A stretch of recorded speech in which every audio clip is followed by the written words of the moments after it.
Visakha railway zone Uttarandhra ప్రజల చిరకాల వాంఛ అని టీడీపీ రాష్ట్ర అధ్యక్షుడు గాజువాక ఎమ్మెల్యే పల్లా శ్రీనివాస్ పేర్కొన్నారు. దువ్వాడ రైల్వే స్టేషన్ వద్ద కూటమి శ్రేణులు నిర్వహించిన అభినందన కార్యక్రమంలో ఆయన పాల్గొన్నారు.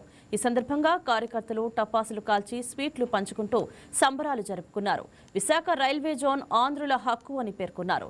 రైల్వే జోన్ కోసం టీడీపీ ఎంపీలు పార్లమెంట్లో నిరంతరం పోరాటం చేశారని తెలిపారు. గత వైసీపీ ప్రభుత్వ హయాంలో రైల్వే జోన్ అంశంపై ఎలాంటి చర్చ జరగలేదని, కేసుల రాజకీయాలపైనే దృష్టి పెట్టారని విమర్శించారు. ఎన్డీఏ ప్రభుత్వం అధికారంలోకి వచ్చిన తర్వాత CM Chandrababu, deputy CM Pawan Kalyan చొరవతో రైల్వే జోన్ ఏర్పాటుకు ప్రక్రియ వేగం పుంజుకుందని పేర్కొన్నారు. దీనిపై మరింత సమాచారం మా కరెస్పాండెంట్ దుర్గాప్రసాద్ అందిస్తారు. ఉత్తరాంధ్ర ప్రజలు పోరాడి సాధించుకున్న ప్రత్యేక రైల్వే జోన్ అధికారిక కార్యకలాపాలు అయితే ఈ రోజు ప్రారంభమయ్యి విశాఖ వేదికగా సిరిపురం డెక్కలో అయితే అధికారిక ఈ రోజు కార్యకలాపాలు ప్రారంభమైంది. ఈ నేపథ్యంలో మొత్తం మాట్లాడేందుకు ఏపీ టీడీపీ రాష్ట్ర అధ్యక్షుడు గాజువాక ఎమ్మెల్యే పల్లా శ్రీనివాస్ ఆయన మాట చేద్దాం. సరే ఎమ్మెల్యే చెప్పండి, ఏదైతే ఎట్టకేలకు సుదీర్ఘ పోరాటం తర్వాత ఈ రోజు రైల్వే జోన్ అధికారిక కార్యకలాపాలు ప్రారంభమైంది. ఇది చాలా ఉత్తరాంధ్ర ప్రజల యొక్క కళ అండి. ఈ కళని ఈరోజు సాకారం చేసుకున్నాం. ఈరోజు గౌరవ ముఖ్యమంత్రి గారికి ప్రత్యేకంగా ధన్యవాదాలు తెలియజేస్తున్నాం, మా యువ నాయకులు లోకేష్ గారికి, అలాగే ముఖ్యమంత్రి గారైనటువంటి పవన్ కళ్యాణ్ గారికి, కేంద్రంలో ఉన్నటువంటి నరేంద్ర మోడీ గారికి, బీజేపీ నాయకత్వానికి కూడా అండి. మనకి స్టార్ట్ చేసుకున్నాం. విశాఖపట్నం కేంద్రంగా సౌత్ కోస్ట్ జోన్ మనం ప్రారంభించుకుంటున్నాం అని తెలిసి ఎంతో మంది పార్టీలకు అతీతంగా వచ్చారు. ఇది నిజంగా కూటమి నాయకత్వం ఒక కృషి, డబుల్ ఇంజనీర్ సర్కార్కి ఒక నిదర్శనం. ఈరోజు మన ఎంపీ గారు కూడా, మా ఎంపీ గారు భరత్ గారు, మా రాష్ట్రంలో ఉన్నటువంటి ఎంపీల ఒక సహకారం, వీళ్ళందరూ కూడా కృషితో ఈరోజు మేము సాధించుకున్నాం. ఇది ఖచ్చితంగా మంచి ఉపాధి అవకాశాలు వస్తాయి. దీంతో పాటు త్వరితగతిన నిర్ణయాలు తీసుకోవడానికి ఆస్కారం ఉంటుంది. ఇదివరకు ఏదైనా నిర్ణయం తీసుకోవాలంటే భువనేశ్వర్కి వెళ్ళాల్సిన అవసరం పడుతుంది. చిన్న పనికైనా సరే కాలయాపన, అలాగే పర్సలు రాయడానికి అక్కడికైనా వెళ్తే వాళ్ళ మీద దాడులు చేస్తారు. ఇది మా ప్రాంతంలో ఉన్నటువంటి జోను, మాకే ఇక్కడ ఉద్యోగాలు రావాలని అక్కడ ఉన్నటువంటి యువత డిమాండ్ అలా ఉండేది. ఈరోజు మనం ఇక్కడ జోన్ స్టార్ట్ చేసుకున్నాం. సుమారు 4000 కిలోమీటర్లతో అతి పెద్ద జోన్ మనకు రావడం కూడా చాలా సంతోషం. దీంతో మనకి అభివృద్ధి డబుల్ ఇంజన్ సర్కార్ అనే ఒక నిదర్శనంతో ఇంకా స్పీడ్గా మన అభివృద్ధి చేసుకోవడానికి ఆస్కారం ఉంటుందని చెప్పి తెలియజేస్తాను. దీనికి కృషి చేసినటువంటి ప్రతి ఒక్కరికి కూడా, ఇక్కడికి విచ్చేసినటువంటి కూటమి పార్టీ నాయకులందరికీ కూడా, ప్రజలకు కూడా మేము ప్రత్యేకంగా ధన్యవాదాలు తెలియజేస్తాం. ప్రభుత్వ హయాంలో రైల్వే జోన్ పనులు చాలా పూర్తి స్థాయిలో నిర్వీర్యమైన పరిస్థితి. కానీ కూటమి ప్రభుత్వ అధికారులకు వచ్చిన తర్వాత చాలా జెట్ స్పీడ్ అందుకోవడం కాకుండా అధికారంగా ఈరోజు కార్యకలాపం ప్రారంభించింది. దీని ఏ విధంగా చూడొచ్చండి? ఇదేంటి, గత 5 సంవత్సరాలు కూడా వాళ్ళు చేస్తామని కాలయాపన చేశారు. కేంద్రం దగ్గరికి వెళ్ళి ఏ రోజు కూడా వాళ్ళు మాట్లాడలేదు.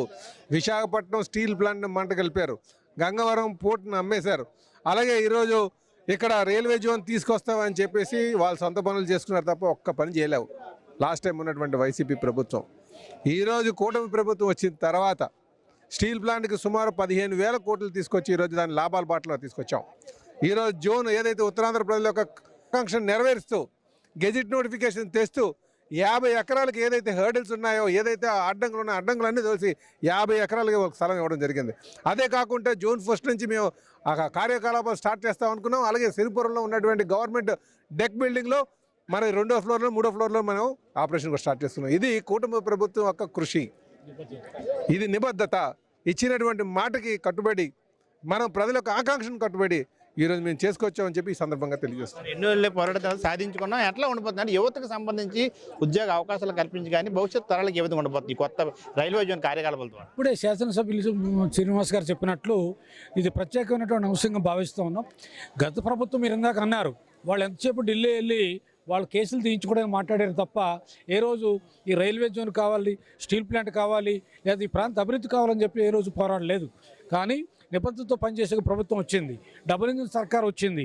ప్రధానమంత్రి నరేంద్ర మోదీ గారు, మాకు ముఖ్యమంత్రి గారు చంద్రబాబు నాయుడు గారు, ఉప ముఖ్యమంత్రి గారు పవన్ కళ్యాణ్ గారు, వారి నాయకత్వంలో ప్రత్యేకంగా స్థానికంగా ఉన్న ఎంపీ శ్రీ భరత్ గారు కానీ, గౌరవ శాసనసభ్యులు పల్లా శ్రీనివాస్ గారు కానీ అందరూ కృషి చేశారు. ఆ కృషి చేసినందువల్ల ఇది సాకారం అయింది. ప్రత్యేకంగా నిదర్శనం ఇదే. ఇవాళ ఎంత సంతోషిస్తున్నారు జనం. వీళ్ళందరూ కూటమి పార్టీ తాలూకా నాయకులు, కార్యకర్తలు కాదు, ఈ ప్రాంతంలో నివసిస్తున్నటువంటి అనేక రాజకీయ పార్టీలకు చెందిన మనుషులు. వీళ్ళందరిలో మీరు చూస్తున్నారు, సంతోషం కనపడుతుంది. ఇది కూడా నిదర్శనం. 20 కోట్ల రూపాయలు ప్రత్యేకంగా దువ్వాడ రైల్వే స్టేషన్ని అభివృద్ధి చేయాలని గౌరవ పార్లమెంట్ సభ్యులు ఎంపీ గారు, భరత్ గారు, పల్లా శ్రీనివాస్ గారు కూడా కేంద్రంలో రాష్ట్ర ప్రభుత్వం తరపున కూడా ప్రోత్సాహం చేశారు. ఇదంతా కూడా అభివృద్ధికి నాందని చెప్పి మనం చేసుకుంటాం. కేఎన్ గారు చెప్పండి, ఇదే విశాఖ వేదికగా దేశ ప్రధాని నరేంద్ర మోదీ రైల్వే జోన్ మీద మాట్లాడారు. ఈరోజు ఎట్టకేలకు సాకారం అయింది. సో భవిష్యత్ తరాలకు ఏ విధంగా ఉండబోతుంది దీని ద్వారా?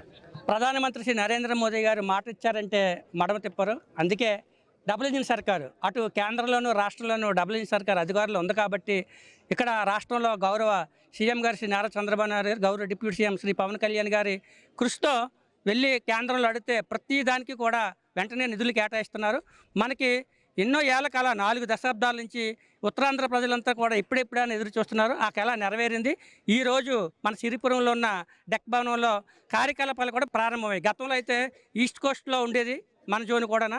ఇప్పుడు గుంతకల్లు, విజయవాడ, గుంటూరు, విశాఖపట్నం ఈ 4 జోన్లు కలిపి మన ప్రత్యేక railway zone east coast railway జోన్గా ఏర్పరిచి మనకి చాలా ప్రాధాన్యత కల్పించారు. ఈ సందర్భంగా ప్రధానమంత్రి శ్రీ నరేంద్ర మోదీ గారికి, కేంద్ర రైల్వే శాఖ మంత్రి వారి శ్రీ అశ్విని వైష్ణవ్ గారికి ధన్యవాదాలు తెలియజేస్తాం. ఏదైతే దశాబ్దాల పోరాటాల తర్వాత సాధించుకున్న ఈ ప్రత్యేక రైల్వే జోన్ ద్వారా యువతకి ఉపాధి అవకాశాలు కాకుండా ఉత్తరాంధ్ర తలరాత మారిపోతుంది. అనేక ప్రాజెక్టులు, అనేక అభివృద్ధి కార్యక్రమాలు ఉత్తరాంధ్ర నాంది కాబోతుంది. దీనికి తొలిమెట్టుగా ఈ యొక్క ప్రత్యేక రైల్వే జోన్ చూడొచ్చు అని చెప్పేసి విశాఖలో కూటమి నేతలు చెప్తున్న అంశంగా మనం చూడొచ్చు.